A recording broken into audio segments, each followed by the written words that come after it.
पालक बिछाएंगे, आज सूखे हुए पेड़ फल जाएंगे।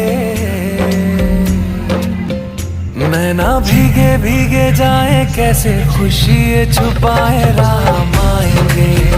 कुछ समझ न पाए, कहाँ फूल बिछाए राम आएंगे। नैना भीगे भीगे जाए, कैसे खुशी छुपाए राम आएंगे। कुछ समझ न पाए, कहाँ फूल बिछाए राम आएंगे।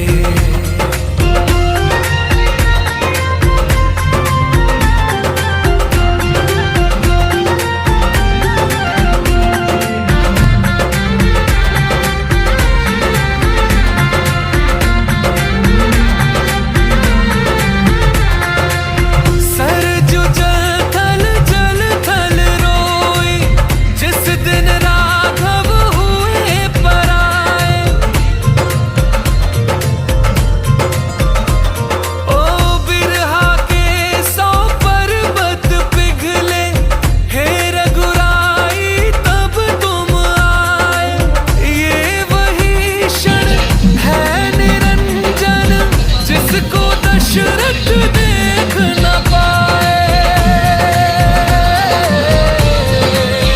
7 जन्मों के दुख कट जाएंगे। आज सर झुके तट मुस्काएंगे। मोर नाचेंगे, पपी है आज गाएंगे। आज दसों ये दिशाएं जैसे शगुन मनाए राम आएंगे।